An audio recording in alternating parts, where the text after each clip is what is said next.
have our honey blooms, and it's kind of a combination of my little honey hive or beehive and all these little blooms that are coming out of the top that the bees then get the pollen, go back in, and it's this lovely cycle. So I used a little bit of coloring in, just the yellow on the hive and on the bees, the goldenrod, and then I stitched the beehive and the bees using bronze, and then I have the green and the red. So I wanted to show you how I did these little red blooms to start with. So of course I already stitched them there, so I have to show you on this little sample down here. So what I did, super simple, I just made 4 stitches, one right over the other. So I start at one end, go down to the other, back up in that same hole, and I just repeat that a total of 4 times. And it just makes kind of a little lump of threads. So it's like just a little tiny bud. Like that. And then the little stems on the side, or this little part of the bloom, are just straight stitches. Super simple, up and down. And that is how easy these little blooms are. Super easy. Okay, the other stitch that I do on almost all of them, these designs, is the stem stitch. And that's what this outline is and what these branches are. So let's just do a little reminder. I know I've done it in the past. You can skip over this if you don't need a refresher. But you start at one end, and I take about 1/8 of an inch and then come back a little more than halfway. I used to do halfway, but I think I like it better closer to where I started. And this line doesn't have a curve to it, so it really doesn't matter which side you carry your thread on. By that, I mean I'm putting the thread at the top of the line and at the top of the line. So the only thing I would say is just be very consistent. Don't flip-flop and have it above the line and then below the line. And then at the end, I just take it right down in the hole. And then the other part of these little blooms is this little tiny dot. And that is a little green French knot. So since I wanted them to be small, I only did 1 wrap around the needle. So what you do is pull your thread up right on the dot, wrap the thread around 1 time, put the needle down very close to where you brought it up. My finger was kind of holding that wrap so it wouldn't come off. And then I scoot that wrap down to the fabric. I hold onto it front and back and pull. And now I have this sweet little French knot. Okay, and then the last stitch I wanted to show you is these little tiny leaves.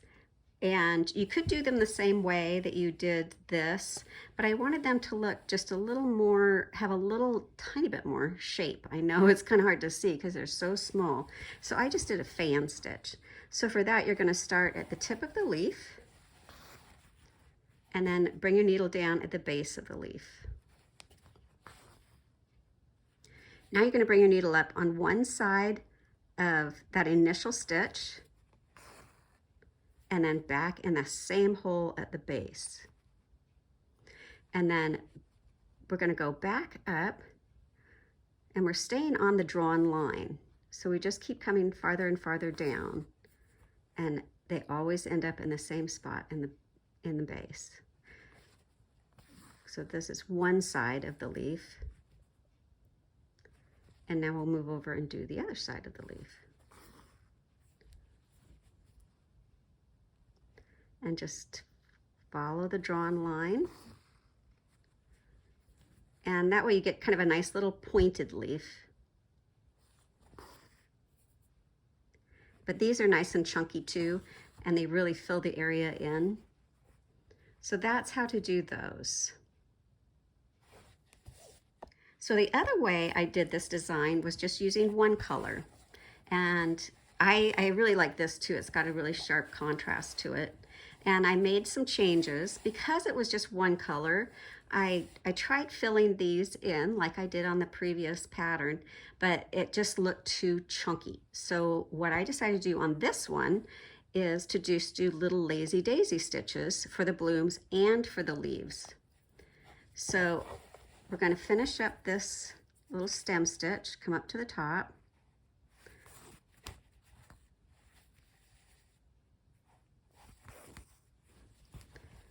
Now I'm going to go ahead and do these outside little barbs.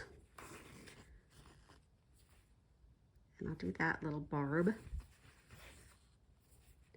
And then I want my stems or my lazy daisy to start right at that V. Well, if I brought my needle up there right now, this last stitch would just come out. So what I like to do is turn my fabric over, thread my needle through one of the previous stitches, and now my thread is anchored, so it's not going to come out, and I can pull my needle up in that same hole. So we're going to start at the base, and we just loop it around. So that's kind of the shape we want, the lazy daisy. You put your needle down right in that same hole that you started, bring it up at the tip of the little loop or the end of the bud, and the thread's going to go under the needle, just like that, and then you're going to tack it in place.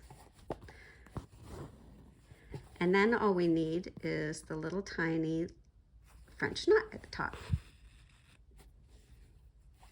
And I did put a little space in between the lazy daisy and the French knot, like that.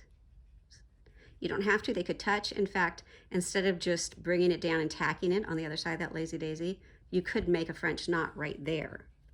So that's totally up to you. And so all of these are done the same way. The leaves, the rest of the leaves, and the rest of the little buds. Okay, for the bees, it's kind of fun. I just start with some satin stitches, and the bottom and the top are just like 2 stitches, not very many. And this is 3 or 4 stitches in the middle. And then for the bodies, I use a fly stitch. So I start in the middle of the body on one side, and I'm going to put my needle down right on the other side of the body and bring it up right at its bottom in the center. The thread's going to go under the needle, and then usually on a fly stitch you'd bring your needle down right on the other side of that loop, but we're just going to go ahead and add the stinger. And that is how easy it is to make this little bee body. And then for the top, you just repeat the fly stitch, and instead of just doing 1 little stinger, I'm going to do 2 antennae. So I'm going to come up at the head, and then I'm going to put my needle down at the tip of one, and then bring it up at the tip of the other, and bring it down inside that loop again. And then the wings are the exact same thing, just a little fly stitch. So you start on one side, go down on the other, up at the tip, thread goes under the needle, and then you just tack them in place. So super easy way to make these cute little bees. I was just going to mention, I like to use a size 7 embroidery needle when I'm using the 12 weight Waldani thread, or when I'm using 2 strands of DMC. And I like to thread it by putting the thread between my finger and my thumb and pinching it so there's just a dot there. And I know this sounds weird, but it works great on all the colors except for blue. For some reason, the tealish blue, I have a really hard time threading it this way. And then you just lay the eye over that dot and you just push. And then it came through. The other thing, and I don't know if it's just my imagination, but one thing I've noticed is when I thread a needle, that end tends to get a little rough, especially if I have to like lick it or whatever. And so instead of leaving it at the needle end, I pull it down and make it the knot end, because otherwise it tends to get a little frayed and it can cause knots while I'm stitching. So I'm going to put this in a hoop now. I don't normally use a hoop, but I think it might be easier. Oops, sorry, another earthquake. To show you the herringbone stitch. And that is this fun stitch, if I can get this in here, this fun stitch in the hive. And every time I do it, I kind of have to reset because I can't remember how to start.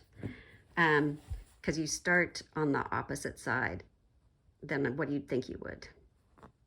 Okay, so on the pattern, these are going to be drawn on. You don't have to trace them. You can just draw a line for the top and the bottom.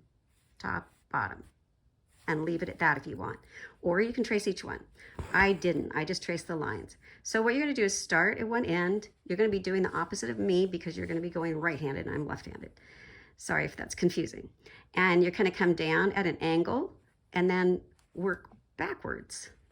So take just a little stitch going the other way. And then you repeat that at the top line. And so it causes these to cross each other. I love this stitch. I just think it's the cutest thing. And once you get going, it's really, really fast. Oh, but you want to make sure you don't carry your thread on the wrong side. There you go. And it doesn't matter if, now I'm carrying them all on the wrong side. It doesn't matter if your stitches aren't perfect.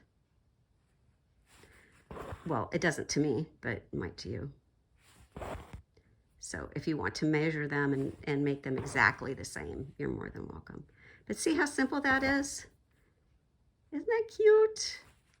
Okay, the other thing that I did a little different on this one is instead of just doing a running stitch at the top and the bottom of the herringbone, I did that and it just looked like it needed something else.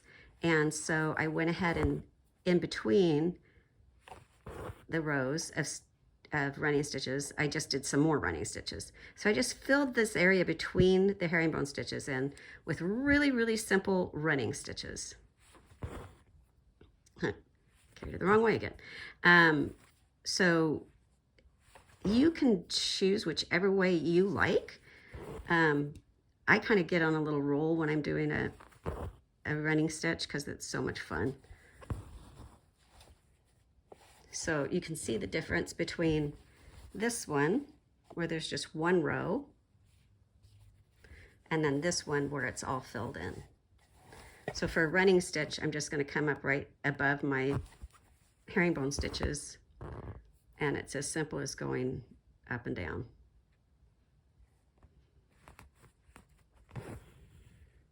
You just don't want to pull it tight because it is basically like a gathering stitch, a basting stitch.